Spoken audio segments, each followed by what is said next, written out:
나는 평생 사람들을 지켜보며 한 가지를 뚜렷이 깨달았다. 나이가 들수록 사람의 가치는 재산에서가 아니라 태도에서 드러난다는 사실이다. 젊을 때에는 숫자가 나를 대신 말해주었다. 실적이 나를 증명했고 직함과 권력이 나를 보호해 주었다. 그러나 어느 순간 중년에 들어서면 세상이 전혀 다른 질문을 던진다. 당신은 어떤 사람입니까? 이 질문 앞에서는 더 이상 화려한 명함도 통장 잔고도 방패가 되어주지 못한다. 그때 남는 것은 아주 소박한 것들 뿐이다. 내가 쓰는 말투, 남을 바라보는 표정, 그리고 매일 아침 무심코 꺼내 입는 옷 한 벌이다. 나는 옷을 단순한 천조각으로 보지 않는다. 옷은 말 대신 앞서 나가는 사회적 언어다. 심리학 연구에 따르면 첫인상의 절반 이상이 외적인 모습에서 비롯된다고 한다. 한 조사에서는 처음 만난 지 10초가 지나기도 전에 응답자의 55%가 상대에 대한 인상을 외모와 옷차림에서 크게 영향을 받는다고 답했다. As Scientific Search Plus의 말은 아직 입 밖으로 나오지 않았는데 이미 옷이 나를 대신 설명하고 있는 셈이다. 그렇다고 비싼 명품을 걸치라는 말은 아니다. 나를 억지로 과장하는 화려함이 아니라 나 자신을 존중하는 마음이 배어있는 옷이면 충분하다. 깨끗하게 다려진 셔츠, 잘 닦인 구두, 체구에 맞게 정돈된 재킷 한 벌이면 된다. 우리는 종종 사람이 옷을 입는다고 말하지만 실제로는 옷이 사람을 말한다. 구겨진 셔츠는 마음의 태만을 보여주고 닳지 않은 구두는 삶의 자세를 보여준다. 내가 세운 회사에 한 번은 새로 입사한 젊은 직원이 면접 대신 인사를 하러 찾아온 적이 있다. 실력은 좋다는 이야기를 미리 들었지만 그가 입고 온 셔츠는 여기저기 구김이 가득했다. 나는 서류 대신 그의 옷을 먼저 보았다. 그리고 조용히 이렇게 말했다. 자네 옷이 자네 보고서네.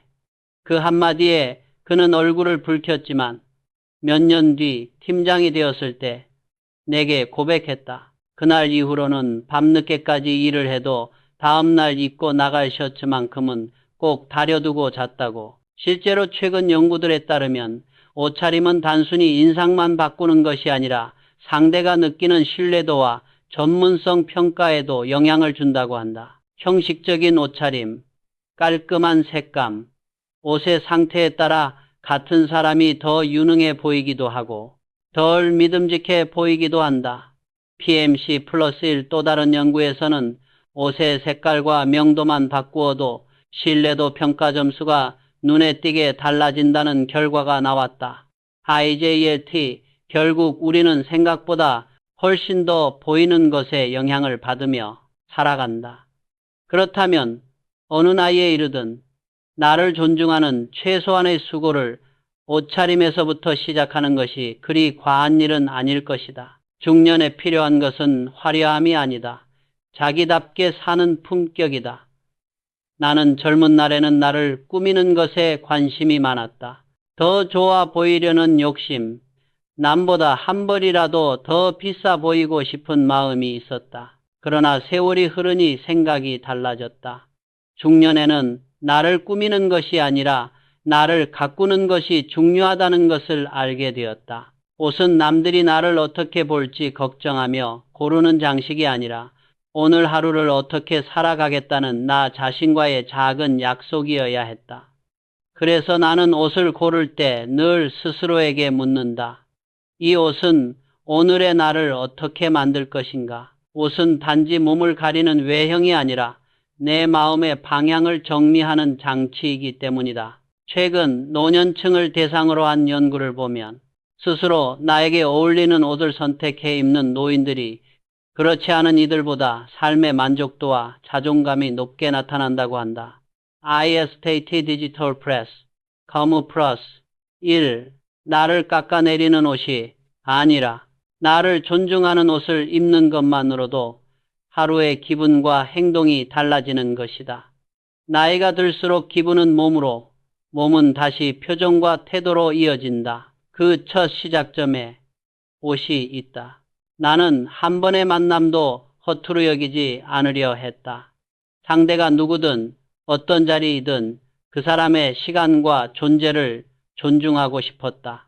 그래서 내게 격식이란 남에게 잘 보이려는 허례가 아니었다. 먼저 나 자신을 단정히 세우는 의식이었다. 마음이 흐트러지면 옷이 구겨지고 옷이 구겨지면 태도가 무너진다. 그래서 나는 오랜 세월 늘 비슷한 습관을 지켜왔다.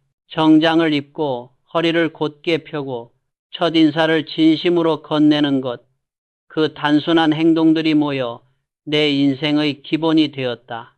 사람은 이상하게도 자신이 입은 옷처럼 행동하려는 경향이 있다. 단정하게 입으면 말을 고를 때도 조금 더 단정해지고 무심하게 입으면 행동도 대충대충 흘러가기 쉽다. 연구자들은 이를 옷의 상징적 의미가 행동을 이끈다고 설명한다.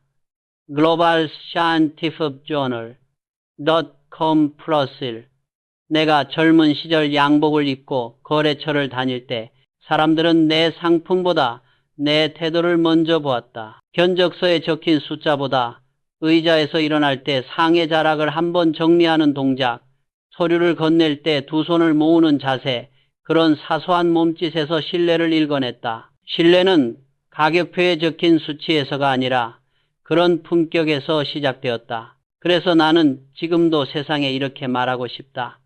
우아한 사람이 되고 싶다면 먼저 우아한 옷을 입고 우아한 말을 하라고. 그러나 그 우아함이란 타인의 시선을 잡기 위한 장식이 아니라 나 자신에 대한 약속이어야 한다. 오늘 나는 나를 함부로 대하지 않겠다는 다짐, 그 다짐을 확인하는 첫 의식이 바로 옷이다. 중년의 품격은 스스로를 존중하는 힘에서 비롯된다. 스스로를 존중할 줄 아는 사람만이 남도 존중할 수 있고 그 존중이 쌓여 사회 전체의 품격이 된다. 요즘 젊은 세대에게 나는 종종 이렇게 말한다. 명품을 사는데 돈을 쓰지 말고 자신을 명품처럼 다루는데 마음을 써라. 통계에 따르면 옷의 가격이나 브랜드보다 깔끔함과 자기에게 어울리는지가 신뢰도와 호감에 더 큰 영향을 준다고 한다. 리서치게이트 플러스 1 결국 중요한 것은 옷의 값이 아니라 그 옷을 대하는 태도다. 사람의 진짜 가치는 옷장의 숫자가 아니라 거울 앞에 섰을 때 스스로를 바라보는 눈빛에서 드러난다. 나를 가장 잘 드러내는 순간은 화려한 자리에서가 아니다. 아무도 보지 않는 일상 속, 집 앞 마트에 잠깐 다녀올 때, 동네 병원에 들를 때, 오래된 친구와 소박한 식당에서 마주 앉을 때다. 나이가 들수록 인생은 점점 단순해진다. 가진 것을 자랑하기보다 불필요한 것을 비워내고 그 속에서 본질만 남기는 과정이다.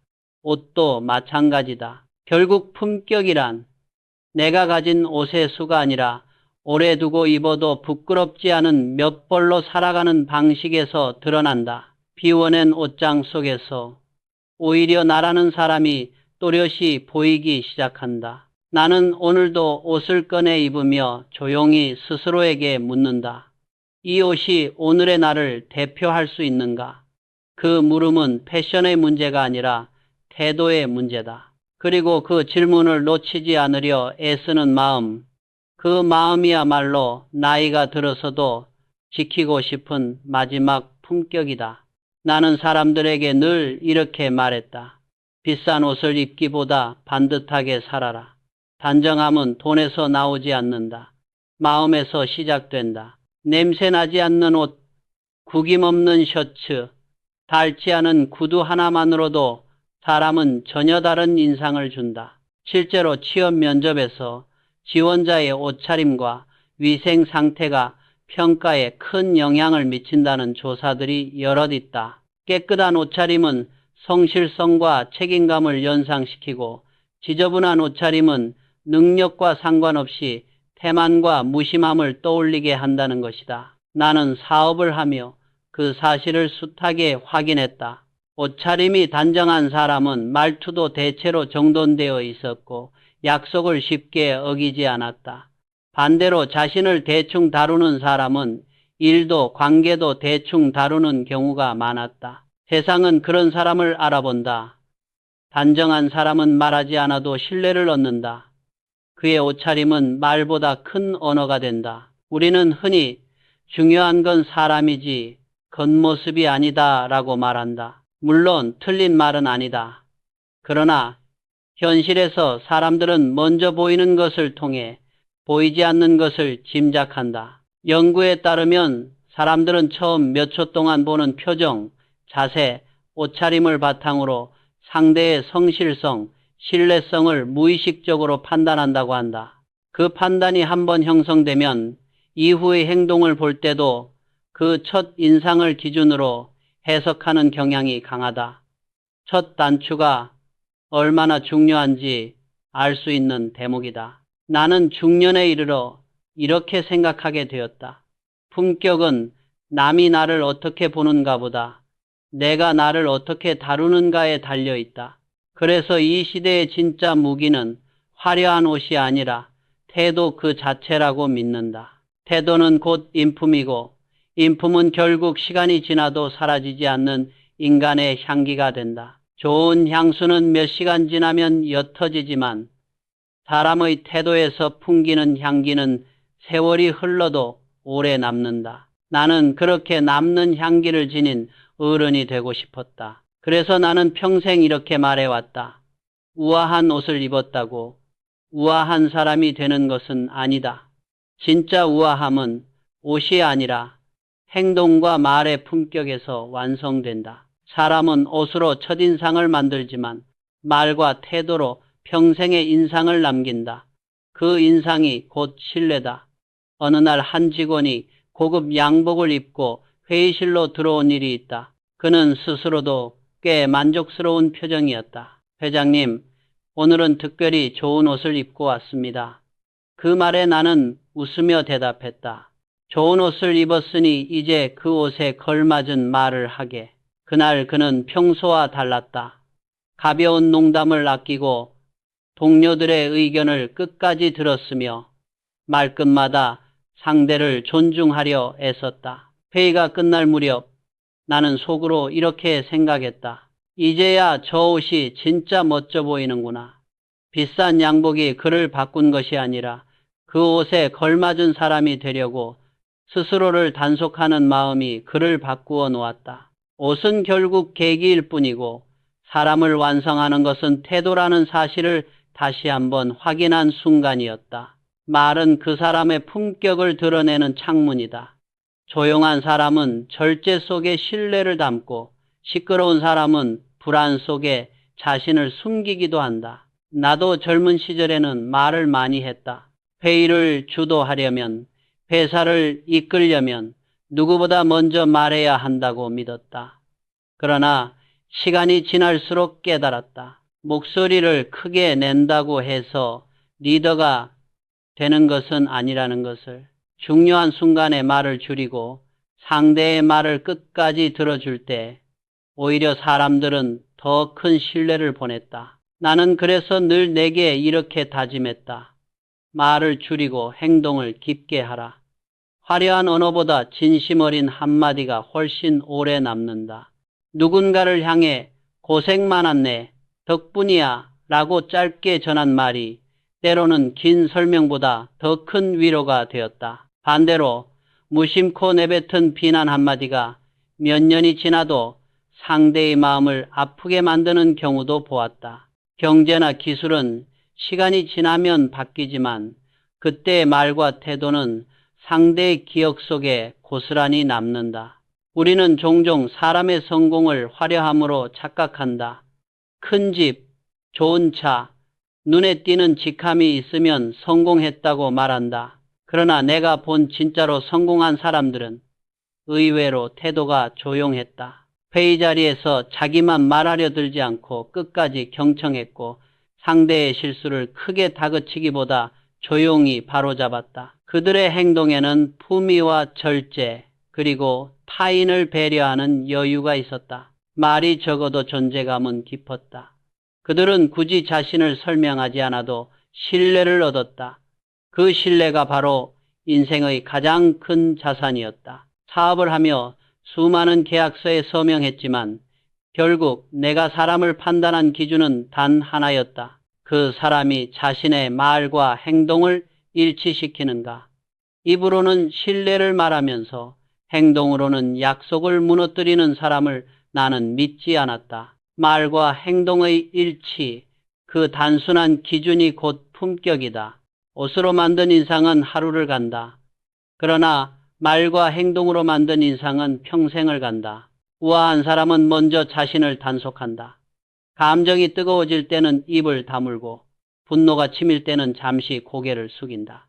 그 짧은 순간의 절제가 사람의 격을 지킨다. 실제로 감정 조절 능력이 높은 사람들이 직장과 가정에서 더 안정된 관계를 유지한다는 연구 결과도 있다.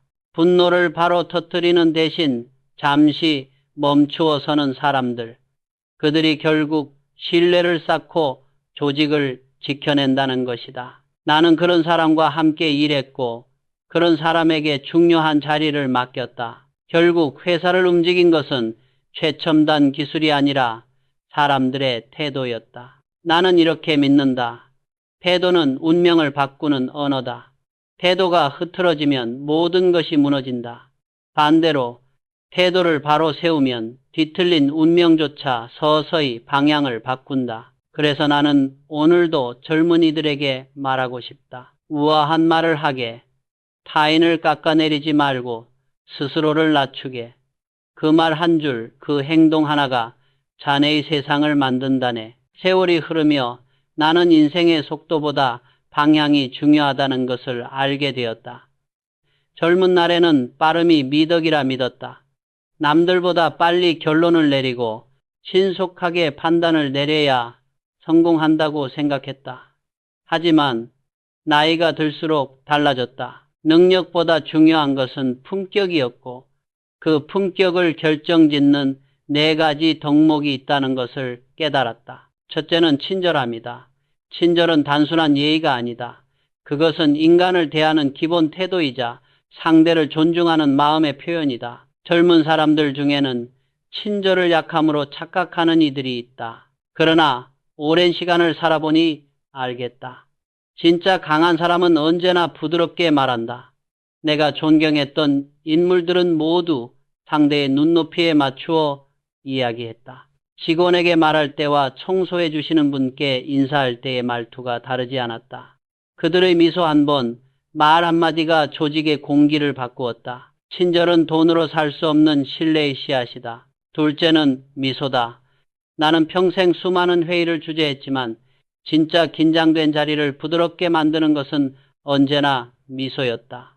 미소는 마음의 언어다. 웃는 사람은 타인을 편하게 하고 동시에 자기 자신도 치유한다. 심리학에서는 웃는 표정만 지어도 스트레스 호르몬이 줄고 마음이 안정된다는 연구 결과가 보고되어 있다. 나이가 들수록 표정은 그 사람의 삶을 닮아간다.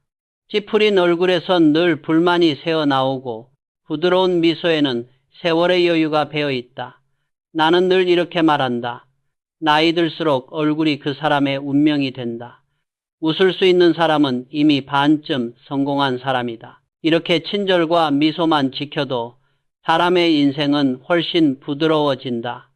옷이 겉모습의 품격을 말해준다면 말과 표정은 그 사람의 속을 보여준다. 겉과 속이 조용히 일치할 때 비로소 품격 있는 중년이라는 말이 어색하지 않게 된다. 인생 후반부의 진짜 경쟁력은 화려함이 아니라 이런 작은 습관들에서 시작된다는 것을 나는 세월과 함께 배워왔다. 셋째 덕목은 단정함이다.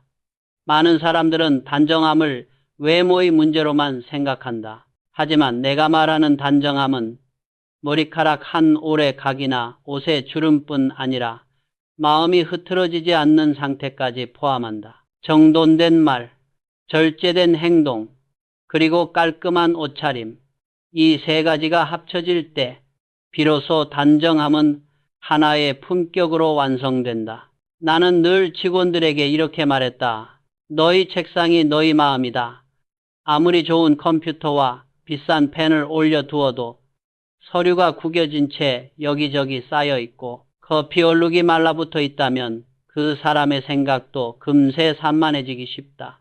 실제로 깨끗하고 정돈된 공간이 집중력을 높이고 스트레스를 줄여준다는 연구 결과는 꾸준히 나오고 있다. 한 조사에서는 어지러운 작업 환경이 업무 성과를 크게 떨어뜨릴 수 있다고 보고했고, 블록스, PS 사이코, 스마트, 검 플러스 1. 또 다른 연구는 잘 관리된 작업 공간이 집중력과 효율성을 높이고 직원들의 생산성을 끌어올린다고 밝혔다. OXA 플러스 1 깔끔한 책상과 가지런한 서류는 단순한 정리 습관이 아니라 자신을 다루는 태도의 표현인 셈이다. 나는 회사 초창기부터 직원들의 책상을 자주 둘러보았다. 누구를 혼내려고가 아니었다. 그들의 마음이 어디에 가 있는지 조용히 살펴보고 싶었기 때문이다.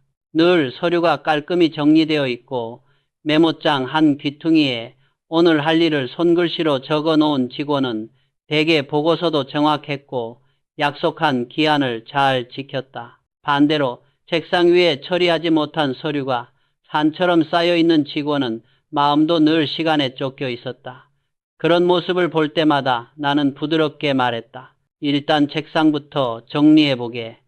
생각도 같이 정리될 걸세.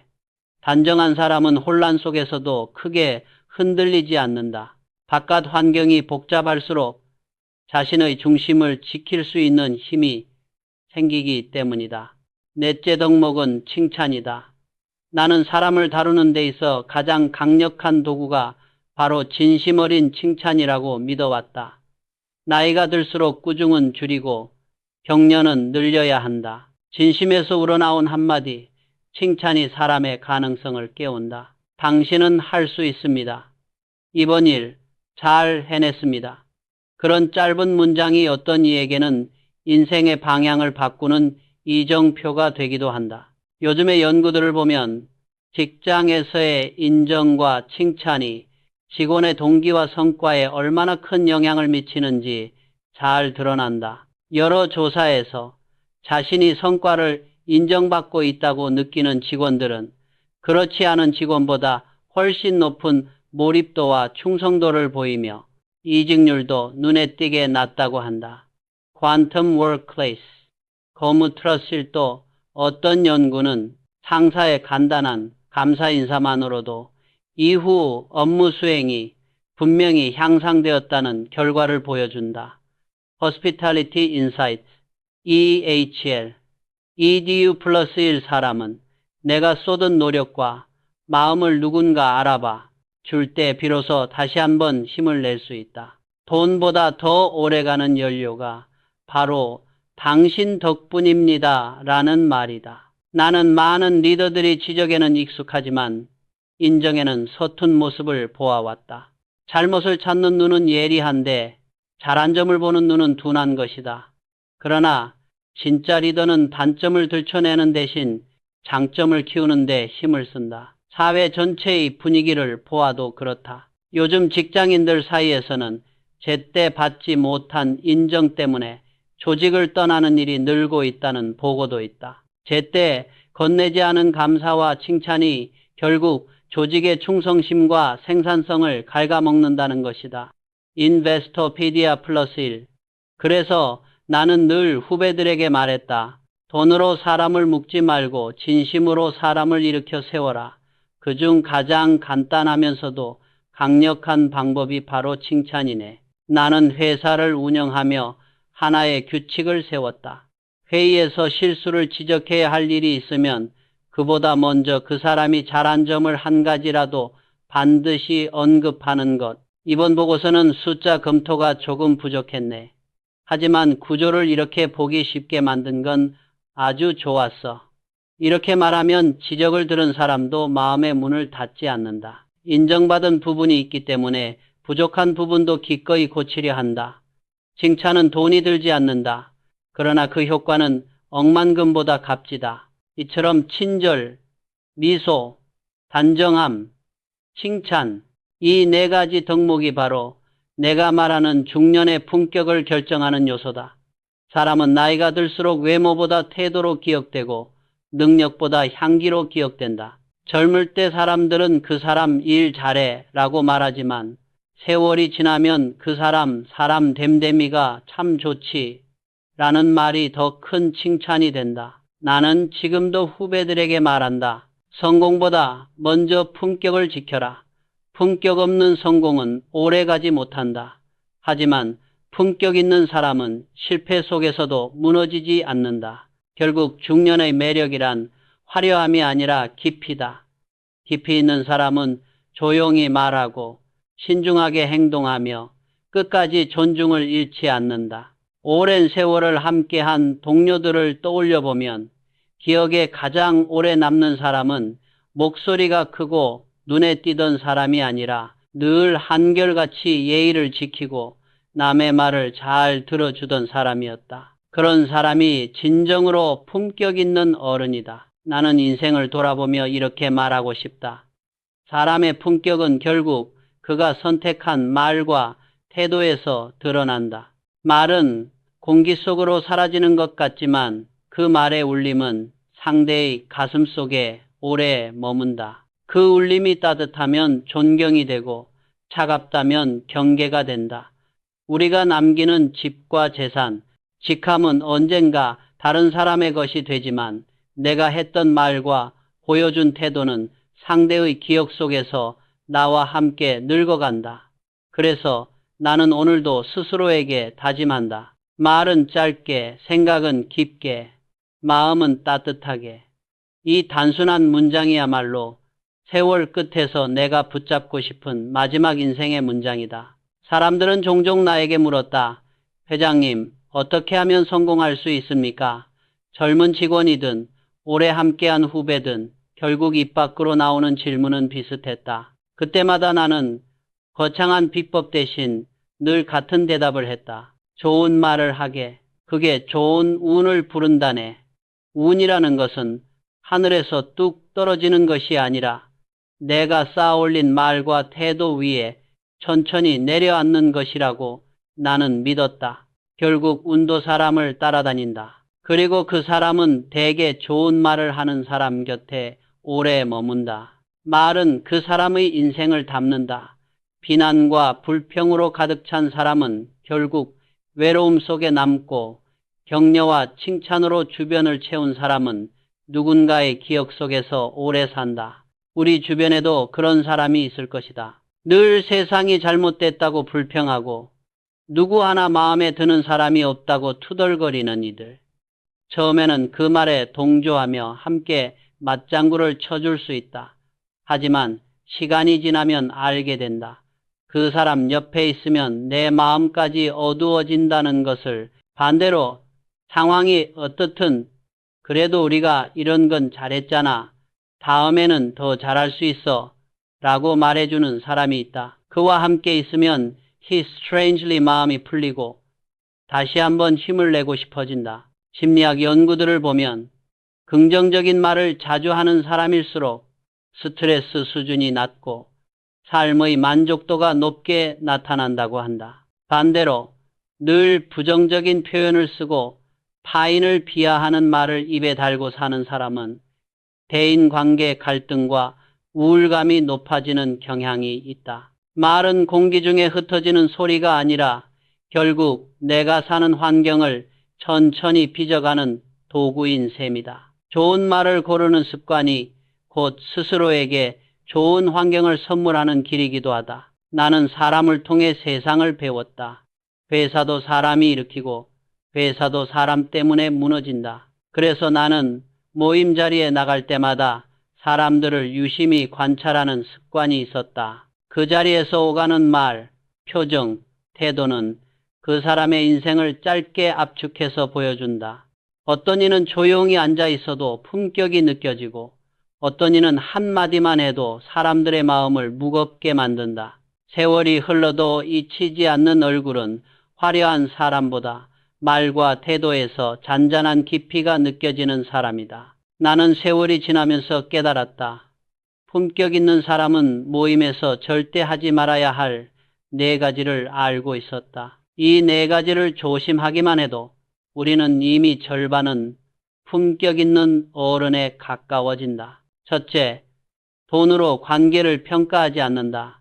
모임 자리에서 술값을 냈다고 우쭐거리며 이번에도 내가 다 냈어 라고 떠드는 사람을 본 적이 있을 것이다. 처음에는 고마운 마음이 들 수 있지만 그 말이 반복되면 분위기가 묘하게 식는다. 누군가는 빚진 기분이 들어 마음이 불편해지고 또 다른 이는 자신이 초라해진 듯 움츠러든다. 나는 사업을 하며 그런 사람들을 수없이 보았다. 자신의 부를 과시하며 남을 비교하고 계산서를 들고 관계의 높낮이를 재려는 사람들. 그들의 주머니는 두꺼웠지만 마음은 가벼웠다. 실제로 연구를 보면 돈을 통해 관계를 유지하려는 경우 그 관계의 만족도가 낮고 상호 신뢰 수준도 떨어지는 경향이 있다고 한다. 돈이 빠지면 사람도 빠진다. 그래서 나는 늘 후배들에게 말했다. 진짜 품격은 계산서가 아니라 배려의 온도에서 나온다네.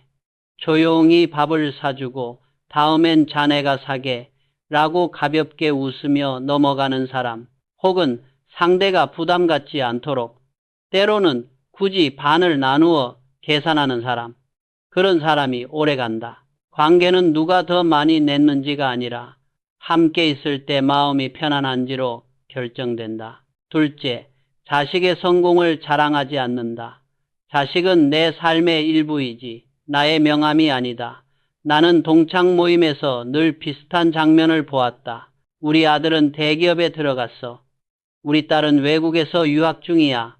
그 말이 끝나는 순간 누군가의 얼굴이 묵직하게 굳어지는 것을 나는 여러 번 보았다. 자랑은 말하는 사람에게는 기쁨이지만 듣는 이에게는 상처가 될 수 있다. 세월을 견디며 마음속에 작은 흉터를 품고 살아가는 이들에게 자식 자랑은 때로 칼처럼 다가온다. 행동경제학에서도 반복해서 지적되는 것이 있다.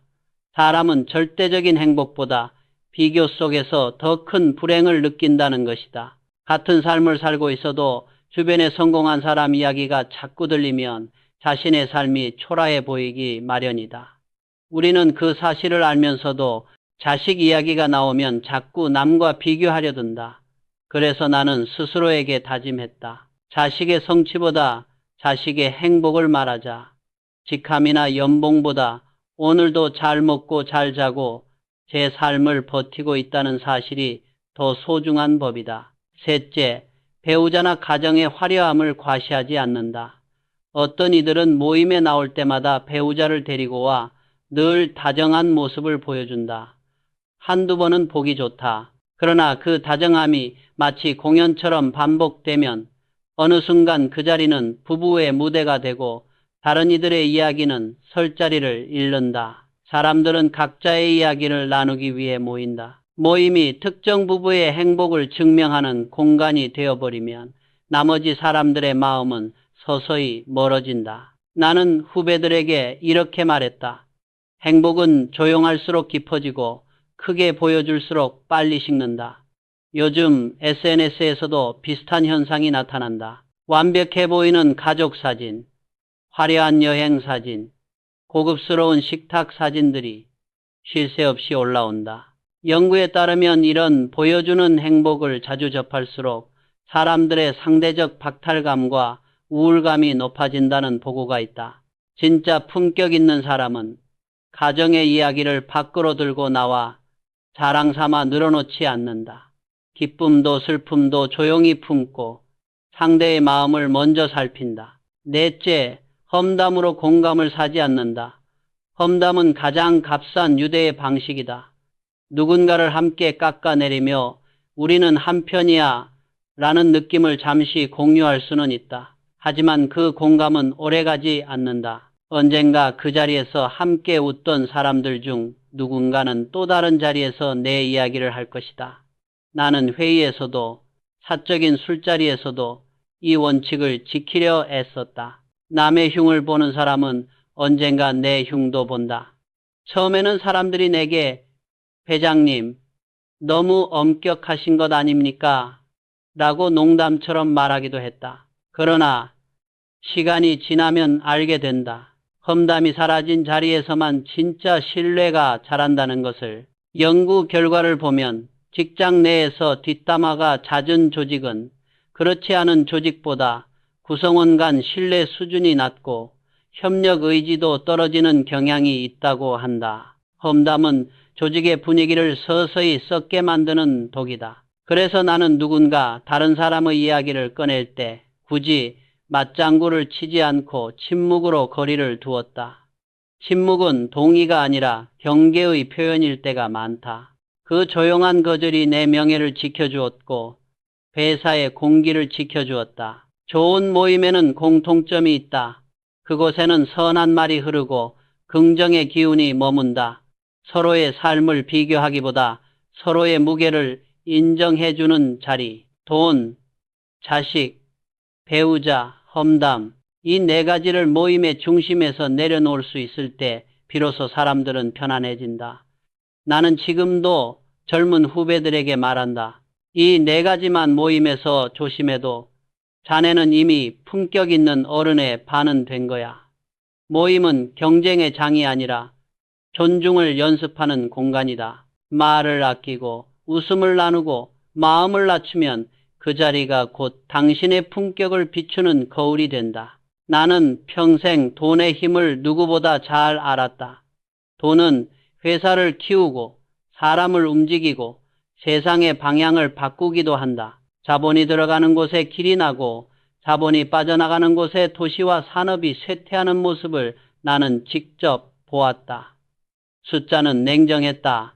거래처도 은행도 때로는 사람의 표정까지 숫자에 따라 달라졌다. 그래서 젊은 날에 나는 돈이 없으면 아무것도 할 수 없다는 말을 가슴 깊이 새기고 앞만 보고 달렸다. 실제로 현대 사회에서 일정 수준의 소득이 삶의 만족도와 안전감을 크게 좌우한다는 연구 결과도 많다. 어느 정도의 경제적 기반이 있어야 최소한의 건강과 교육, 주거가 가능하고 그 토대 위에서야 비로소 품격을 논할 여유도 생기기 때문이다. 그러나 나는 동시에 돈의 한계를 뼈저리게 느꼈다. 돈으로는 신뢰를 살 수 없고 존경을 살 수 없으며 품격을 만들 수도 없다. 경제학자들이 말하듯 돈으로 살 수 있는 것은 주로 교환 가능한 것들이다. 집, 자동차, 물건, 심지어는 시간을 잠시 빌려 쓰는 것까지도 가능하다. 하지만 신뢰와 존경, 품격은 교환의 대상이 아니라 축적의 결과다. 시간이 쌓이고 선택이 쌓이고 태도가 반복되면서 비로소 만들어진다. 돈으로는 그 과정을 단축할 수 없다. 젊은 날 나는 많은 사람들을 지켜보았다. 돈이 생기자 태도가 달라진 사람들, 부를 쥐자 겸손을 잃어버린 사람들. 그들은 처음에는 세상을 다 가진 것처럼 보였다. 비싼 차를 타고 좋은 옷을 걸치고 누구에게도 고개 숙이지 않는 듯 했다. 하지만 세월은 길다. 어느 순간 사업이 기울고 투자에 실패하고 건강이 무너지자 가장 먼저 떠난 것은 돈이 아니라 사람이었다. 그때 나는 확신하게 되었다. 관계는 계산으로 쌓이지 않는다. 관계는 온도로 쌓인다. 연구를 보면 소득이 어느 수준을 넘어서면 행복감은 더 이상 크게 증가하지 않는다는 통계가 있다. 일정 수준 이상의 돈은 삶을 편안하게 만들지만 그 이상은 인간관계의 질과 마음의 안정이 행복을 더 좌우한다는 것이다. 돈으로 유지되는 관계는 돈이 떠나면 함께 떠난다. 하지만 진심으로 이어진 관계는 세월이 흘러도 쉽게 끊어지지 않는다. 나는 후배들에게 늘 이렇게 말했다. 사람을 살 때는 돈이 아니라 마음을 써라. 마음은 빛이 되지 않지만 돈은 부담이 된다. 사람은 마음의 기억으로 산다. 누가 나에게 밥을 몇 번 샀는지보다 힘들 때 나를 위해 한마디 건네준 사람을 더 오래 기억한다. 반대로 누가 나에게 얼마를 빌려줬는지보다 그 일을 두고두고 자랑하며 내게 빚진 사람 취급을 하는 일을 더 빨리 멀리하게 된다. 사업을 하면서도 나는 거래보다 사람을 먼저 보려고 했다. 이익이 많이 남는 거래보다 신뢰가 남는 거래를 선택할 때가 많았다. 숫자로만 따지면 손해처럼 보이는 경우도 있었다. 그러나 시간이 지나고 나면 그런 선택이 결국 회사를 지키는 자산이 되었다. 한 번은 이런 일이 있었다. 어느 거래처와의 계약에서 우리 회사가 손해를 볼 만한 조건이 생겼다. 법적으로는 문제 삼을 수 있었지만 상대 회사도 어려운 상황이라는 것을 잘 알고 있었다. 나는 고민 끝에 이렇게 말했다. 이번에는 우리 쪽에서 한 발 양보합시다. 대신 다음 거래에서 서로에게 더 나은 길을 찾아봅시다. 그 거래로 당장은 이익을 크게 남기지 못했지만 그 회사는 이후 10년 넘게 우리와의 협력을 끊지 않았다. 위기가 올 때마다 가장 먼저 손을 내밀어 준 것도 그들이었다. 신뢰는 숫자로 계산하기 어려운 그러나 가장 큰 이윤이었다. 나는 늘 약속을 지키려 애썼다. 작은 약속이라도 끝까지 책임지려고 했다. 늦지 않겠다고 한 시간, 보내기로 한 서류, 해주겠다고 한 조언까지도 놓치지 않으려 했다. 그렇게 쌓인 습관이 회사를 지켰고 결국 내 이름을 지켜주었다. 사람 사이의 품격은 돈이 많고 적음에 있지 않다. 태도의 무게에 달려있다. 돈으로는 남의 눈을 잠시 살 수 있지만 진심으로는 남의 마음을 오래 얻을 수 있다. 세상에는 성공했지만 겸손한 사람들이 있었다. 부유하지만 늘 나누는 사람들. 그들은 자신의 부를 크게 떠벌리지 않았다. 오히려 조용히 어려운 사람을 도왔고 누군가의 실수를 덮어주었고 상대의 공을 자신보다 앞세웠다. 그들의 얼굴에는 여유가 있었고 말에는 따뜻함이 배어 있었다. 나는 그런 사람들을 보며 마음속으로 고개를 숙였다. 이 사람이야말로 진짜 부자구나. 그들의 통장은 남보다 두꺼웠을지 모르지만 무엇보다 마음의 온도가 높았다. 그 온기가 바로 품격이었다. 세상은 빠르게 변한다. 환율이 오르고 내리고 주식과 부동산이 들썩이고 한때 잘 나가던 산업이 순식간에 사라지기도 한다. 돈의 가치도 직함의 무게도 언젠가 변한다. 그러나 사람 사이의 온도는 남는다. 어느 날 문득 떠올랐을 때 가슴이 따뜻해지는 사람. 그 사람은 지금 곁에 없더라도 삶 속에서 여전히 영향을 준다. 나는 그런 온도를 지키는 사람이 진짜 부자라고 믿는다. 나이가 들수록 은행 잔고보다 내 곁에 남아있는 사람의 얼굴을 떠올려 보는 일이 더 중요해졌다. 그래서 나는 종종 이렇게 말한다. 돈은 은행에 쌓이고 신뢰는 사람의 가슴에 쌓인다.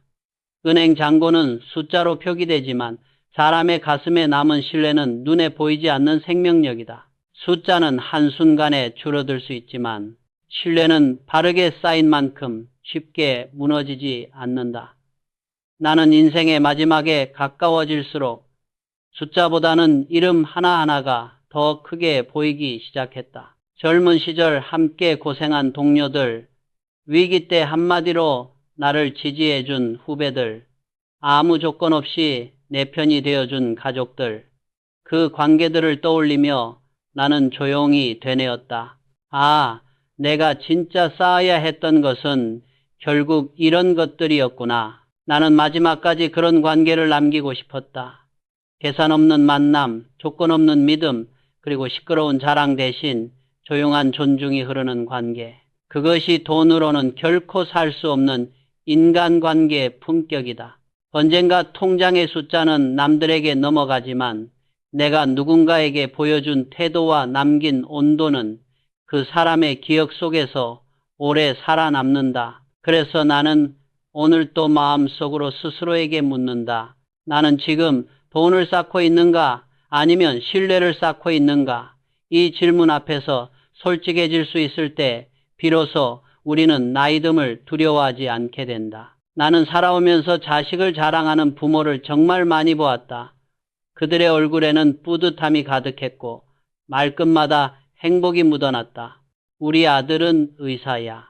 우리 딸은 해외 명문대를 다녀. 그 말 속에 담긴 사랑을 나는 잘 안다. 아이가 잘 되기를 바라는 마음, 부모라면 누구나 갖는 자연스러운 소망이다. 그러나 그런 자랑을 듣는 사람들의 표정을 나는 놓치지 않았다. 누군가는 억지 미소를 지으며 고개를 끄덕였지만 눈가에는 미묘한 그림자가 드리워져 있었다. 사람은 누구나 비교의 상처를 안고 산다. 그리고 그 상처는 이상하게도 자식 이야기 앞에서 가장 쉽게 건드려진다. 젊은 날부터 나는 동창 모임, 친목자리, 술자리에서 흐르는 공기를 유심히 느꼈다. 누군가가 잔을 들며 이렇게 말하면 우리 아들은 대기업에 들어갔어. 그 옆에 앉은 친구 한 사람이 조용히 잔을 비웠다. 아무 말도 하지 않았지만 나는 안다. 그 말 한마디가 누군가의 자존심을 흔들고 또 다른 이의 숨겨둔 슬픔을 건드린다는 것을. 요즘 연구들을 보면 부모가 자꾸 다른 아이들과 비교하며 자식을 평가할수록 청소년들의 자존감이 떨어지고 정신적인 어려움이 커진다는 결과가 반복해서 나온다.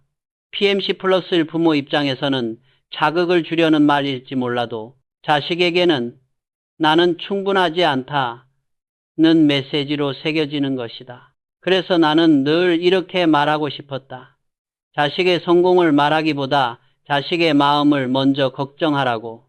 나는 세 자녀를 두었다. 사업이 잘 되었을 때 주변에서는 이런 말을 자주 했다. 회장님이면 자식들한테도 든든한 재산을 물려주겠네요.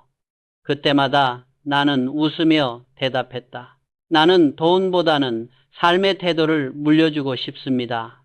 아이들이 나보다 더 화려하게 살지 않아도 좋았다. 다만 바르게 살고 남을 짓밟지 않고 자신을 함부로 굴리지 않기를 바랐다. 그래서 자식들에게 늘 강조한 것은 성공이 아니라 정직이었고 경쟁이 아니라 배려였다. 나는 자녀들에게 성적표를 받아들고 이렇게 물었다. 점수가 어떻든 너는 이번에 무엇을 배웠니?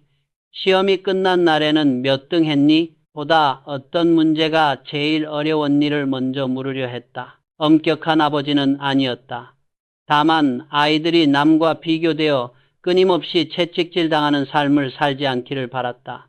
실제로 심리학 연구들을 보면 어린 시절에 반복적으로 비교당한 아이들이 성인이 되어서도 자주 자신을 남과 견주며 스스로를 깎아내리는 경향이 있다고 한다. 인터그레이티브 P 사이크 플러스 1. 넌 왜 누구처럼 못하니? 라는 한마디가 마음속 깊은 곳에 박혀 평생을 따라다니는 상처가 되기도 한다. 사람들은 자식을 통해 자신을 증명하려고 한다. 내 아이가 잘 나가는 것을 보면 내가 잘 살아온 것 같다는 안도감이 이해가 되지 않는 것은 아니다. 그러나 나는 이렇게 생각했다. 진짜 부모는 자식을 통해 자신의 허영을 채우는 사람이 아니라 자식을 통해 사람을 배우는 사람이라고. 아이는 부모의 자랑거리가 아니라 한 사람의 온전한 인격이고 하나의 별도 세계다. 그 사실을 인정하는데 많은 부모가 시간이 걸린다. 어느 모임에서 나는 잊을 수 없는 대화를 들었다. 한 친구가 자랑스럽게 말했다. 우리 아들은 의사야. 그 말에 옆에 있던 또 다른 친구가 잔을 내려놓으며 조용히 말했다. 우리 아들은 지금 병원에 있어 투병 중이야. 순간 방 안의 공기가 달라졌다. 모두가 말문을 닫았다. 자랑하던 친구의 얼굴에도 복잡한 감정이 스쳤다. 그 장면이 내 가슴에 깊이 박혔다. 그날 집으로 돌아오는 길에 나는 오래 생각했다. 자식 이야기는 결코 경쟁의 언어로 해서는 안 되겠구나. 그날 이후 나는 사람들 앞에서 내 아이들의 성취를 말할 때 나도 모르게 한 번 더 입을 다물게 되었다. 사람마다 각자의 시간표가 있다. 누군가는 20살에 피어나고 누군가는 40이 넘어서야 꽃을 피운다. 어떤 길은 직선 같고 어떤 길은 빙빙 돌아간다. 하지만 결국 모두 자기 속도로 살아간다. 비교는 이 자연스러운 리듬을 깨뜨린다.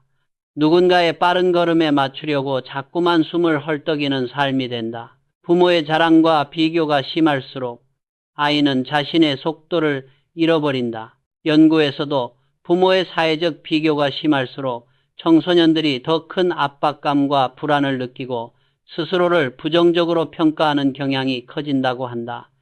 Science Direct 플러스 1. 나는 부모의 말 한마디가 자식의 평생을 바꾼다고 믿는다. 그 말이 격려라면 길이 열리고 그 말이 비교라면 마음이 다친다. 그래서 나는 자식에게 이렇게 말하려 했다. 조금 늦어도 괜찮다. 다만 내 길에서 멈추지만 말아라. 남의 길을 따라 달리느라 지쳐 쓰러지는 것보다 비록 한 발 늦어도 자기 길을 끝까지 걷는 것이 더 귀하다는 것을 깨닫기까지 나 역시 세월이 필요했다. 아이들이 대학을 선택하고 직장을 고르고 결혼을 고민할 때도 나는 가능하면 내 기준을 앞세우지 않으려 했다. 물론 조언은 했다. 경험에서 나온 조언은 필요할 때 힘이 되니까. 그러나 이렇게 해야 한다는 명령문 대신 아버지 눈에는 이 길도 좋아 보인다. 하지만 결국 선택은 네가 하는 거다 라는 말을 더 자주 하려고 했다. 그 말에는 책임이 따른다. 아이가 실패했을 때 내 말을 들었으면 됐을 텐데 라고 탓할 수 없기 때문이다. 그러나 그 책임을 감수하지 않으면 자식이 자기 인생의 주인이 되는 경험을 할 수 없다. 부모의 품격은 자식을 자랑하는 입에서가 아니라 자식의 삶을 존중하는 눈에서 드러난다. 내 아이가 남들보다 앞서 나가기를 바라면서도 뒤에 서 있는 아이들의 마음을 헤아릴 수 있는 부모, 그런 부모에게서 자란 아이는 남을 밟고 올라서지 않는다. 나는 자식에게 세상을 이기는 방법보다 사람을 존중하는 법을 먼저 가르치고 싶었다. 능력 있는 사람은 많지만 품격 있는 사람은 그만큼 많지 않다는 것을 세월이 보여주었기 때문이다. 이제 세월이 흘러 아이들이 다 자라 각자의 삶을 살고 있다. 나는 요즘 모임에서 누군가 자식 자랑을 길게 늘어놓으면 조용히 미소 지을 뿐이다. 그리고 마음속으로 이렇게 되뇌인다. 부럽기도 하겠지. 그렇지만 각자의 길이 있는 법이야. 남의 이야기에 휘둘리기보다 내 아이가 지금 있는 자리에서 맞고 있는 바람과 비를 떠올리며 묵묵히 응원하는 것이 나이가 든 뒤 부모가 할 수 있는 가장 품격 있는 역할이라 생각한다. 부모가 품격을 지키면 자식도 언젠가 품격을 배운다. 아이는 우리가 하는 말을 흉내내기 전에 우리가 살아가는 태도를 먼저 따라한다. 자식을 자랑하기보다 자식의 선택과 시간을 존중하라. 그 존중이야말로 세대 간에 물려줄 수 있는 가장 값진 유산이다. 집과 재산은 언젠가 다른 사람의 것이 되지만 존중하는 태도는 자식의 가슴 속에서 삶을 버티는 힘이 된다. 나는 그것을 믿는다. 그리고 그 믿음이 흔들리지 않도록 오늘도 내 입을 먼저 돌아본다. 지금 내 말은 자랑인가 아니면 이해인가? 그 물음이 부모된 나의 품격을 지켜주는 마지막 경계선이다. 나는 한평생 회사를 세우며 수많은 사람을 만났다. 명함만 놓고 보면 대단한 이들이 많았다. 대기업 임원, 성공한 사업가, 이름만 대면 알만한 전문가들. 하지만 시간이 지나면서 나는 깨달았다. 그들의 진짜 모습을 본 곳은 사무실이 아니라 가정이었다. 직장에서 아무리 성공해도 집안이 늘 싸늘하고 서로 존중이 없다면 그 사람은 이미 반쯤 무너진 것이었다. 회사는 성과로 유지되지만 가정은 존중과 절제로 유지된다. 조직이 사람을 평가하는 곳이라면 가정은 그 사람이 어떤 사람인지 가장 적나라하게 드러나는 무대다. 젊은 날에 나는 그 사실을 잘 몰랐다. 일만 잘하면 된다고 생각했다. 계약을 따내고 매출을 올리고 회사를 키워나가면 그게 곧 책임이라고 믿었다. 그러나 세월이 흐르며 점점 보였다. 가정이 안정된 사람만이 세상에서도 쉽게 흔들리지 않는다는 것을 연구들을 보면 일과 가정의 갈등이 커질수록 스트레스와 번아웃이 높아지고 배우자와 자녀와의 관계까지 나빠지는 경우가 많다고 한다. PMC 플러스 1 반대로 가정 안에서 정서적인 지지와 안정감을 느끼는 사람일수록 직장에서의 집중력과 성과도 좋아지는 것으로 나타났다. Science Direct 플러스 1 결국 일과 가정은 따로가 아니라 서로를 비추는 거울이었다. 나는 자주 이런 사람을 보았다. 모임에 나와 배우자를 자랑하는 사람, 부부의 행복을 남 앞에서 계속 공연하듯 보여주는 사람. 처음 한두 번은 보기 좋았다. 부부 사이가 참 좋구나 라는 생각이 들었다. 그러나 그것이 매번 반복되면 이야기가 달라진다. 어느새 그 자리는 두 사람의 무대가 되고 나머지 사람들은 관객이 된다. 사람들은 각자의 이야기를 나누기 위해 모인다. 그런데 누군가의 행복만 시끄럽게 증명되는 자리로 바뀌면 서서히 마음이 멀어진다. 요즘은 SNS에서도 비슷한 일들이 벌어진다. 연인 사진, 여행 사진, 선물 자랑이 하루에도 몇 번씩 올라온다. 연구를 보면 연애와 결혼 생활을 적당히 나누고 사진을 공유하는 것은 실제 만족도가 높은 커플에게도 나타나는 특징이지만 과도하게 애정 과시를 하는 경우 오히려 관계 불안과 낮은 만족도와 연결되는 결과도 보고된다. Psychology Today 플러스 2 ResearchGate 플러스 2 보여주기 위한 행복은 생각보다 쉽게 금이 간다. 그래서 나는 늘 후배들에게 말했다. 행복은 소리로 증명하는 게 아니라 고요함 속에서 빛나는 거야. 진짜 품격 있는 사람은 가정의 이야기를 밖으로 함부로 꺼내지 않는다. 기쁨도 슬픔도 갈등도 화해도 쉽게 사람들 앞에 올리지 않는다. 그 침묵 속에는 책임과 존중이 함께 있다. 나는 그런 사람을 볼 때마다 속으로 느꼈다. 아, 이 사람은 자기 삶을 다스릴 줄 아는 사람이구나. 누구나 가정 안에서는 약해질 수밖에 없다. 피곤한 모습, 날 것의 감정, 남에게 보여주지 않던 허술함이 다 드러난다. 그 약함을 감추지 않고 서로 이해하며 함께 살아가는 것. 그것이 진짜 성숙이다. 남 앞에서 자랑할 필요도 없고 남의 가정과 비교할 이유도 없다. 가정의 품격은 보여지는 화목이 아니라 보이지 않는 절제에서 완성된다. 겉으로는 웃고 있어도 집안에서 서로를 무시하고 존중하지 않는다면 그 미소는 오래가지 못한다. 반대로 밖에서는 조용히 지내도 집안에서 서로 말조심을 하고 듣는 태도를 잃지 않고 감정이 올라올 때 한 번 숨을 고르는 부부는 세월이 갈수록 더 단단해진다. 연구들을 보면 감정을 조절하고 분노를 다루는 능력이 높을수록 부부 만족도가 높고 갈등 상황에서도 회복력이 뛰어나다고 한다. PMC 플러스 JPTCP 컴 플러스 결국 가정을 지키는 힘은 큰 목소리가 아니라 말 한마디를 아끼는 절제에서 나온다. 나는 아내에게 늘 감사했다.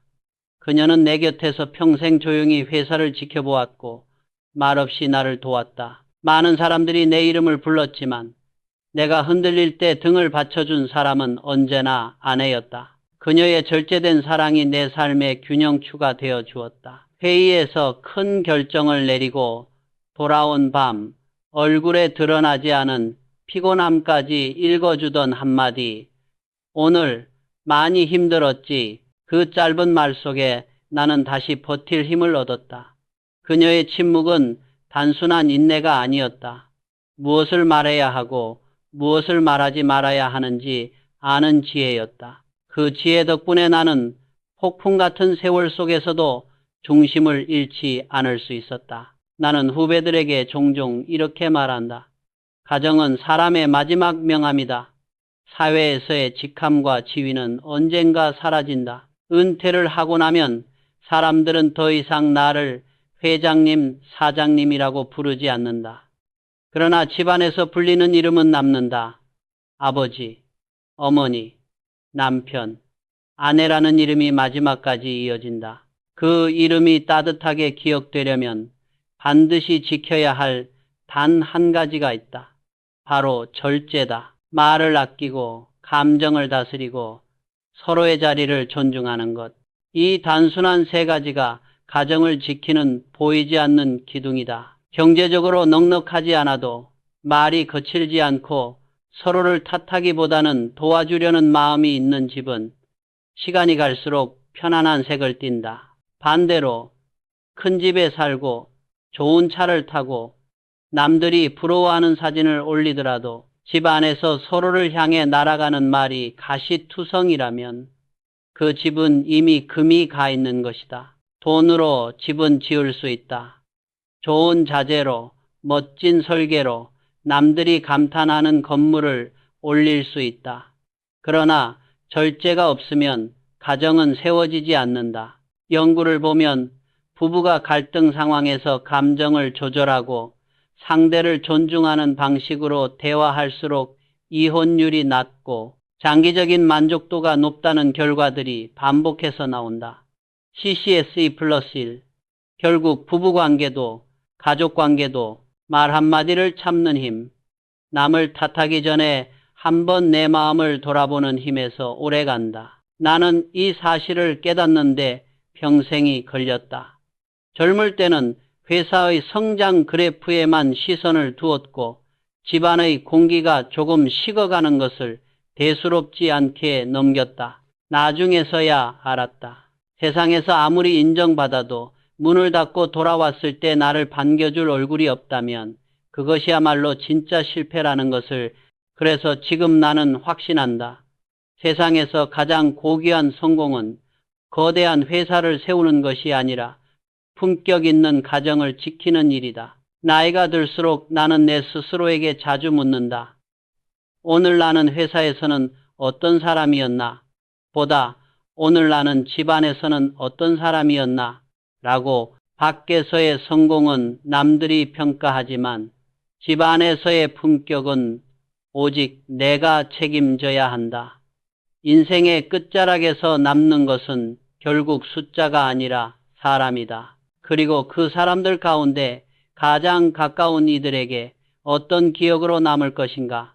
그 질문이 내 남은 세월의 방향을 정해준다. 나는 평생 사람을 다루는 일을 했다. 사람이 둘 이상만 모이면 반드시 생기는 것이 하나 있다. 그것은 바로 이야기다. 누군가의 근황, 회사의 소문, 다른 사람의 실수와 성공담이 이리저리 오간다. 이야기는 원래 위험한 것이 아니다. 좋은 이야기는 사람을 세우고 슬픔을 나누는 이야기는 마음을 붙들어준다. 그러나 그 이야기 속에는 언제나 두 종류가 함께 숨어 있다. 하나는 사람을 세우는 말이고 다른 하나는 사람을 무너뜨리는 말이다. 나는 그 두 가지가 회사를 살리기도 하고 조직을 썩게 만들기도 하는 모습을 수없이 보았다. 가장 위험한 말은 단순한 거짓말이 아니다. 거짓말은 시간이 지나면 드러나기 쉽다. 그보다 더 무서운 것은 험담이다. 험담은 사실의 옷을 입은 독이다. 겉으로는 다 사실이야 라고 말할 수 있지만 그 말 속에는 질투와 분노, 열등감이 섞여 있다. 나도 그냥 들은 이야기를 전할 뿐이야 라고 변명하지만 이미 그 말은 누군가의 평판에 상처를 내고 관계 사이에 금을 낸다. 연구들을 보면 직장 안의 부정적인 험담은 직원들의 업무 효율을 떨어뜨리고 정서적 소진과 스트레스를 높이며 팀 전체의 성과까지 해치는 것으로 나타난다. 겉보기에는 아무것도 아닌 수다 같지만 조직의 바닥부터 서서히 부식시키는 산과도 같다. 한 번은 내 부하 직원 중 한 사람이 동료의 뒷얘기를 가볍게 꺼낸 적이 있다. 회장님, 솔직히 말씀드리면 그 사람 요즘 회사에 마음이 없는 것 같습니다. 다른데 알아보는 것 같아요.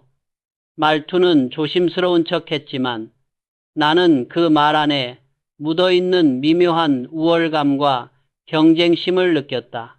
나는 그 자리에서 조용히 말했다. 자네 입은 오늘 남을 깎았지만 내일은 자네를 깎을 수도 있네. 그 말을 들은 그는 얼굴이 굳었다. 그러나 시간이 지나면서 내 말의 뜻을 이해했다고 고백했다. 험담은 부메랑이다. 내가 던진 말이 언젠가 방향을 바꾸어 나에게 되돌아온다. 그 속도가 생각보다 훨씬 빠를 뿐이다. 사람들은 종종 험담을 통해 공감을 얻는다고 착각한다. 함께 누군가를 비난하면서 우리는 같은 편이야 라는 위안을 얻으려 한다. 하지만 그 공감은 단단한 신뢰가 아니라 불안한 연대다. 그 관계는 진심이 아니라 두려움으로 유지된다. 내가 없는 자리에서 저 사람은 또 누구 이야기를 하고 있을까? 라는 불안이 서로를 조심하게 만들고 결국 아무도 마음을 열지 못하는 조직이 된다. 실제 연구들에서도 부정적인 직장 험담이 조직 내 신뢰를 떨어뜨리고 팀의 공유 가치와 협력 문화를 해친다는 결과가 반복해서 나오고 있다. 나는 오래된 동창 모임에서도 같은 현상을 보았다. 처음에는 웃음소리가 가득하다. 그러나 어느 순간 자리에 없는 누군가의 이름이 나오는 순간 공기가 달라진다. 개말이야 사실은 하고 시작되는 말에 사람들의 표정이 미묘하게 바뀐다. 그때 나는 가능하면 자리를 슬며시 옮기곤 했다. 험담의 자리에 오래 앉아 있으면 나도 모르게 그 냄새에 물들기 때문이다. 사람은 듣는 말에 따라 닮아간다. 좋은 말을 자주 들으면 마음이 단단해지고 나쁜 말을 자꾸 들으면 마음이 탁해진다. 그래서 나는 내 삶의 원칙 중 하나를 세웠다. 누군가의 험담을 들었을 때 가볍게 웃으며 맞장 굳히지 말고 침묵으로 거절하는 것. 침묵은 때로 동의가 아니라 경계의 표현이다. 나는 그 대화에 섞이고 싶지 않습니다. 라는 조용한 선언이다. 나이가 들수록 말로 싸우는 것보다 들리지 않는 선을 지키는 일이 더 중요해진다. 그 침묵 하나가 내 명예를 지켜주었고 회사를 오래 건강하게 유지시켰다. 험담이 사라진 자리에는 서서히 신뢰가 자란다. 신뢰가 자란 자리에는 마음의 평화가 머문다. 나는 그런 회사를 만들고 싶었다. 모두가 서로를 믿고 보이지 않는 곳에서도 서로를 지켜주는 공동체. 험담은 바깥에서만 일어나는 것이 아니다. 어떤 이들은 남의 험담은 하지 않으면서 정작 자신에 대해서는 끊임없이 험담을 한다. 나는 왜 이것밖에 안 돼? 나는 항상 실패야. 나는 안 될 사람인가 봐. 이런 말들은 입 밖으로 나오지 않아도 머릿속에서 자꾸만 맴돌며 자신을 갉아먹는다. 심리학에서는 이것을 반복적인 부정적 사고, 곧 rumination rumina이라고 부른다. 연구에 따르면 이런 부정적인 자기 되뇌임은 우울과 불안의 위험을 높이고 문제 해결 능력까지 떨어뜨리는 것으로 나타난다. 남을 향한 험담이 관계를 무너뜨리듯 나를 향한 험담은 내 안의 자신감을 무너뜨린다. 나는 후배들에게 이렇게 말하곤 했다. 입으로 남을 깎지 말고 마음속에서 자기를 깎지도 마라. 둘 다 인생을 가난하게 만든다. 실수했을 때 왜 이렇게 바보 같지? 라고 자신을 다그치기보다 이번엔 내가 이런 부분을 놓쳤구나. 다음에는 이렇게 해보자. 라고 말해주는 연습이 필요하다. 소리내어 하는 말도 습관을 만들지만 속으로 되뇌는 말은 더 깊이 우리를 바꾼다. 부정적인 자기 대화가 심할수록 우울, 불안, 심지어 신체 건강까지 악영향을 받는다는 보고도 있다. 우리가 조심해야 할 험담은 남에 대한 것만이 아니다. 나는 인생의 대부분을 말하는 자리에서 보냈다. 회의석상에서, 연단에서, 인터뷰에서 사람들은 늘 내 말을 들으려 했다. 젊을 때의 나는 그 사실이 자랑스러웠다. 많은 사람들 앞에서 말을 잘하는 것이 곧 리더십이라고 믿었다. 그러나 세월이 흐르며 서서히 깨달았다. 진짜 어른은 말로 평가받지 않고 귀로 판단받는다는 것을. 말을 많이 하는 사람보다 끝까지 들어주는 사람에게 마음이 더 간다는 것을 수없이 목격했다. 실제로 최근 조직 심리학 연구들을 보면 리더의 경청 능력이 신뢰, 직무 만족, 몰입도, 심지어 성과와도 깊은 관련이 있다고 한다. 직원들은 말을 잘하는 상사보다 내 말을 끝까지 들어주는 상사에게 더 큰 신뢰를 보내고 그런 상사 아래서 더 오랫동안 머무르고 싶어 한다. 듣는 리더가 있는 조직은 소문이 줄어들고 험담 대신 의견이 오가며 두려움 대신 아이디어가 드나든다. 젊은 날 어느 노년의 선배가 내게 이렇게 말했다. 회장, 말을 잘하는 사람이 세상을 움직인다고 생각하겠지만 사실은 들을 줄 아는 사람이 세상을 움직인다네. 그 한마디가 내 인생을 바꿔놓았다. 그날 이후 나는 회의에서 먼저 말하기보다 마지막에 말하려고 노력했다. 보고하는 직원의 말을 중간에 끊지 않고 끝까지 들으려고 애썼다. 상대가 말을 더듬더라도 요지가 조금 돌더라도 기다리는 연습을 했다. 그 짧은 시간이 그 사람의 자존감을 세워준다는 것을 점점 깨닫게 되었기 때문이다. 경청은 입을 다무는 기술이 아니다. 상대의 말 뒤에 숨은 마음을 듣는 일이다. 무슨 단어를 쓰는지, 어떤 억양으로 말하는지, 그 말 사이사이에 섞여있는 한숨과 웃음의 결을 느끼는 것이다. 나는 수많은 직원과 경영진을 만나며 배웠다. 지시를 잘하는 사람보다 이야기를 끝까지 들어주는 사람이 결국 사람을 얻는다는 것을, 말 많은 리더는 정보를 얻을 수는 있지만 듣는 리더는 사람을 얻는다. 나는 이제 이렇게 믿는다. 품격 있는 귀는 험담에 쉽게 흔들리지 않는다.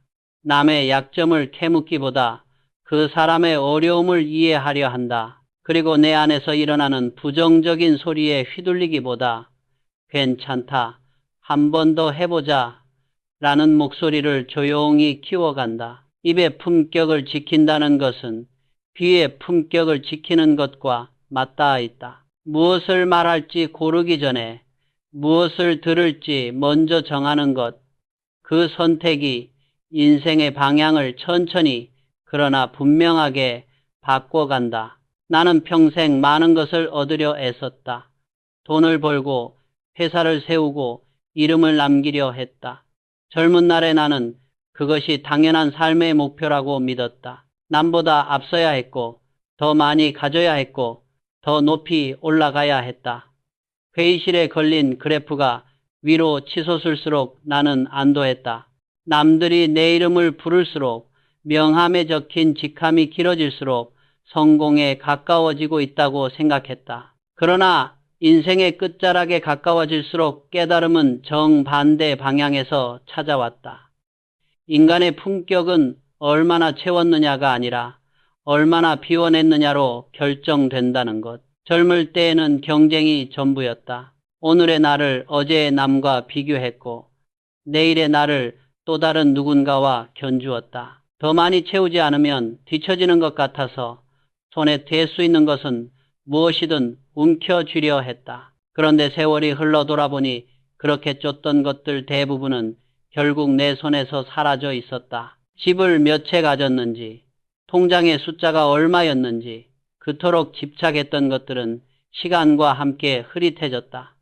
남은 것은 의외로 단순했다. 내가 어떤 태도로 사람을 대했는지, 위기의 순간에 어떤 선택을 했는지, 상대의 실수 앞에서 어떤 말을 건넸는지, 그리고 그때 내 곁에 있었던 몇 사람의 얼굴. 성공의 흔적은 서류와 기록 속에 남았지만 품격의 흔적은 사람들의 기억 속에 남았다. 요즘 연구들을 보면 물질적인 소유를 삶의 중심에 두는 물질주의적 가치관이 오히려 삶의 만족도와 행복감을 떨어뜨린다는 결과가 반복해서 보고된다. 나이가 들수록 이런 경향은 더 분명해진다고 한다.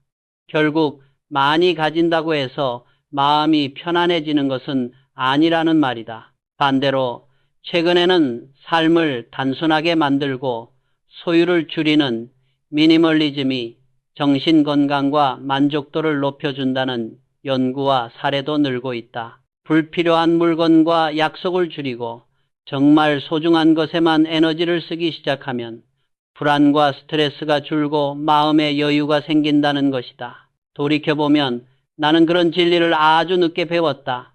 한참 바쁠 때에는 책상 위가 늘 서류와 메모지, 계약서와 보고서로 가득했다. 마음도 늘 그렇게 어지러웠다.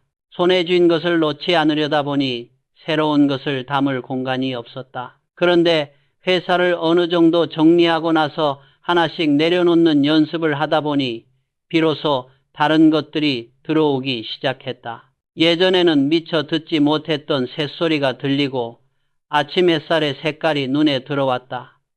형식적인 인사가 아닌 진심 어린 대화가 더 깊이 느껴졌다. 나는 젊은이들에게 이렇게 말하곤 한다. 성공은 체험의 결과지만 품격은 비움의 결실이다. 비운다는 것은 단순히 포기하는 것이 아니다. 정화하는 일이다. 욕심을 비우면 감사가 들어오고 분노를 비우면 평화가 자리를 잡는다. 마음속 서랍을 가득 채우고 있는 오래된 원망과 후회, 끝없이 비교하는 시선들을 하나씩 꺼내버리면 그 자리에 전혀 다른 것들이 자리 잡는다. 최근 노년 심리 연구를 보면 용서와 내려놓기가 노년기의 정신 건강과 삶의 만족도에 큰 영향을 준다는 결과가 많다. 미움과 원한을 오래 품을수록 스트레스와 우울, 심지어 신체 질환의 위험도 높아지지만 용서하고 내려놓는 태도는 불안과 우울을 줄이고 삶의 만족도를 높이는 데 도움이 된다고 한다. 비움은 마음의 공간을 만드는 일이다. 그 공간이 있어야 지혜가 머문다. 세상은 우리에게 끊임없이 더 채우라고 말한다. 더 많은 정보, 더 많은 인간관계, 더 많은 성과를 요구한다. 하지만 나이가 들수록 인간의 마음은 오히려 그 반대의 방향을 향한다. 심리학의 사회정서 선택 이론에서는 나이가 들고 남은 시간이 짧게 느껴질수록 사람들은 미래를 위한 경쟁과 성취보다 지금 이 순간의 정서적 의미와 관계를 더 중요하게 생각하게 된다고 말한다. 다시 말해, 시간이 갈수록 우리는 자연스럽게 얼마나 많이 보다는 얼마나 의미 있게를 묻게 되는 것이다. 나는 수많은 회의를 주재하며 느꼈다. 회의실에서 목소리를 가장 크게 내던 사람이 회의가 끝나면 의외로 기억에 남지 않을 때가 많았다. 대신 대부분의 시간을 조용히 듣다가 마지막에 한마디 정리해 주던 사람이 회의의 방향을 잡곤 했다. 가득 찬 그릇은 더 이상 무엇도 담을 수 없지만 적당히 비워둔 그릇은 언제든 새로운 것을 받아들일 수 있다. 인생도 마찬가지다. 내 주장과 자존심으로 빈틈없이 채워진 사람은 다른 의견이 들어갈 자리가 없다. 반대로 자신이 모르는 것을 인정하고 언제든 배우려는 마음으로 비워둔 사람은 세월이 흘러도 계속 성장한다. 사람은 누구나 노년이 되면 어쩔 수 없이 비워지게 된다. 직함도 사라지고 재산도 줄어들고 한때 내 이름을 부르던 사람들도 서서히 주변에서 사라진다. 젊었을 때는 이런 변화를 두려워했다. 내가 쌓아온 것들이 모두 사라지는 것 아닌가 라는 불안이 있었다. 그러나 막상 그 시기를 지나고 보니 그것이 전부 나쁜 일은 아니었다. 화려한 외피가 벗겨지고 나면 비로소 남는 것이 있다. 바로 인품의 결이다. 나무도 겉껍질만 보고는 그 속을 알 수 없다. 시간이 지나 겉이 벗겨지고 속살이 드러났을 때 그 나무가 어떤 세월을 지나왔는지 비로소 보인다. 사람도 그렇다. 직함과 재산이라는 겉껍질이 하나둘 벗겨지고 나면 그동안 쌓아온 말과 태도의 결이 드러난다. 그 결이 고운 사람은 조용히 빛나고 그 결이 거친 사람은 홀로 어둡다. 나는 어느 날 일기에 이렇게 적었다. 내 인생의 마지막 목표는 성공이 아니라 평온이다. 성공은 순간의 환호로 끝나지만 평온은 세월의 향기로 남는다. 그 평온은 결국 비움에서 시작된다. 말을 비우고 욕심을 비우고 불안을 비워내는 것. 마음속에 늘 들끓던 걱정과 비교를 조금씩 내려놓자 주변의 소리가 달라 들렸다.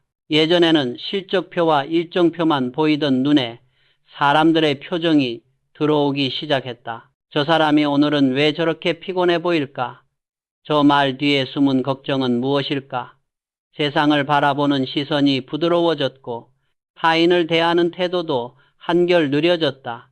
요즘 심리학에서는 정서적 미니멀리즘이라는 말도 나온다. 마음속 불필요한 걱정과 비교, 끝없는 자기 비판을 줄이고 정말 중요하게 지키고 싶은 가치와 관계에 에너지를 집중하는 삶의 방식이다. 이런 정서적 비움이 스트레스와 불안을 줄이고 마음의 평온과 집중력을 높여준다는 보고들이 있다.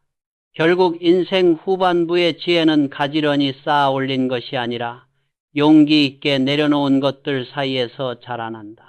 나는 이제 확신한다. 품격은 나를 채운 결과가 아니라 세상을 향해 나를 비워낸 결과다. 더 많이 소유하겠다는 마음을 내려놓았을 때 비로소 사람의 소중함이 보였다.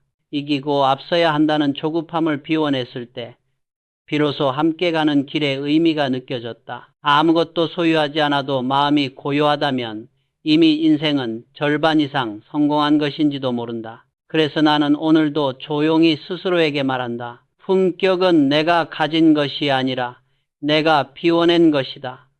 이것이 평생을 살고 난 뒤 내가 후배들에게 전해주고 싶은 마지막 가르침이다. 경쟁의 시대를 살아온 우리 세대가 이제는 비움의 지혜를 배우며 다음 세대에게 조금 더 부드러운 세상을 물려줄 수 있기를 나는 조용히 소망한다. 나이가 들수록 나는 한 가지를 더 깊이 깨닫게 되었다. 인생의 마지막은 결국 나 혼자의 문제가 아니라 누구와 함께의 문제라는 것이다. 젊을 때는 능력과 성취가 중요해 보였다. 하지만 세월이 흐르니 점점 이렇게 보였다. 나를 붙잡아 주는 것은 숫자가 아니라 사람이고 나를 위로해 주는 것은 실적표가 아니라 누군가의 따뜻한 말 한마디라는 것을 요즘 연구들을 보면 이 생각이 단지 감상이 아니라 사실이라는 것을 알 수 있다. 여러 장기 연구에서 사회적 관계가 건강과 수명에 큰 영향을 미친다는 결과가 반복해서 나오고 있다. 의미 있는 인간관계와 정기적인 교류가 있는 사람들은 그렇지 않은 사람들보다 병에 걸릴 위험이 낮고 더 오래 산다는 것이다. 세계보건기구가 2025년에 발표한 보고서에서는 외로움이 매시간 100명 가까운 죽음과 연관될 정도로 심각한 보건 문제라고 경고한다. 반대로 강한 사회적 연결은 건강을 개선하고 조기 사망의 위험을 줄여준다고 강조한다. 하버드 대학교에서 80년 넘게 이어온 행복 연구도 같은 이야기를 들려준다. 오랜 세월 추적해보니 행복하고 건강하게 오래 산 사람들의 공통점은 부나 명예, 지능이 아니었다. 가까운 관계, 믿고 기대실 수 있는 사람, 삶을 함께 나누는 공동체가 있다는 사실이었다. 결국 우리 인생의 성적표는 은행 통장이 아니라 마지막 순간까지 곁에 남아있는 얼굴들로 매겨지는지도 모른다. 한국 사회를 보면 중장년과 노년의 외로움이 점점 깊어지고 있다는 연구 결과들이 늘어나고 있다. 혼자 사는 노인이 늘어나고 특히 혼자 사는 노년 여성은 우울과 외로움의 위험이 훨씬 높다는 보고도 있다. 중년층 역시 사회적 관계는 유지하고 있는 것처럼 보이지만 마음속 외로움과 우울감이 깊은 경우가 많다고 한다. 나는 이 숫자들을 보며 우리가 지금 이야기하고 있는 품격이 단지 예의나 체면의 문제가 아니라 건강과 생존, 그리고 한 사람의 마지막까지 이어지는 삶의 문제와 연결되어 있다는 생각을 했다. 품격 있는 태도는 결국 사람을 남긴다. 거친 말과 험담, 비교와 자랑 속에서 세월을 보내면 나이가 들수록 옆자리가 비어간다. 반대로 조용히 경청하고 남을 깎아내리기보다 높여주고 내 자랑보다 상대의 사정을 먼저 묻는 습관을 가진 사람은 시간이 갈수록 곁에 사람이 더해진다. 젊을 때에는 많은 사람과 넓게 아는 것이 중요해 보이지만 나이가 들면 몇 사람과 깊이 연결되어 있는지가 중요해진다. 나는 후배들에게 이렇게 말하고 싶다. 중년 이후의 인생은 사람을 모으는 시기가 아니라 관계를 가다듬는 시기네. 험담으로 이어진 관계, 돈으로 유지되던 관계, 비교 속에서 불편한 관계는 조금씩 거리를 두어도 좋다. 대신 나의 실수와 약함을 보여줄 수 있는 사람, 내 이야기를 끝까지 들어주는 사람, 때로는 가만히 옆에 앉아만 있어도 안심이 되는 사람과의 관계를 한 뼘씩 더 깊게 파내려가야 한다. 그것이 노년을 지탱하는 진짜 자산이다. 또 하나, 나이가 들수록 중요한 것은 내가 왜 사는가? 라는 질문이다. 연구들을 보면 삶의 목적의식이 뚜렷한 노인일수록 만성질환이 적고 장애가 적으며 사망 위험도 낮다는 결과가 반복해서 나온다. 최근에 한 대규모 연구에서는 삶의 목적이 분명한 사람이 그렇지 않은 사람보다 치매나 인지장애가 발생할 위험이 약 28% 낮다는 결과도 보고되었다. 간단히 말해 나는 아직 할 일이 있다는 마음이 몸과 뇌를 지켜주는 셈이다. 그렇다면 우리 세대에게 삶의 목적은 무엇일까?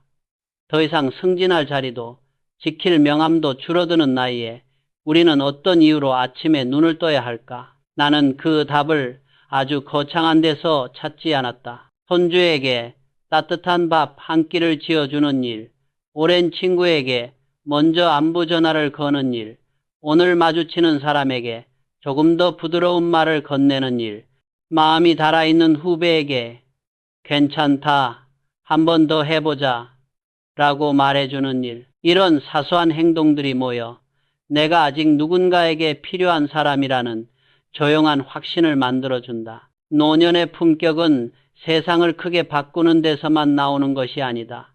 아주 작은 원으로라도 내 주변의 공기를 따뜻하게 만드는 데서 시작된다. WHO와 여러 연구들이 말하듯 사회적 연결은 노년의 건강을 지키는 가장 강력한 보호막 중 하나이다. 그렇다면 우리가 나이 들며 해야 할 일은 결국 연결을 지키는 태도를 갖추는 것이다. 늦은 밤 한 통의 안부 전화, 오래된 친구에게 먼저 보내는 짧은 문자, 동네 모임에 나가서 한 사람이라도 편하게 만들어주는 말 한마디. 이런 작은 행동이 바로 우리의 품격이 세상과 연결되는 순간이다. 나는 이제 하루를 시작할 때 이렇게 스스로에게 묻는다.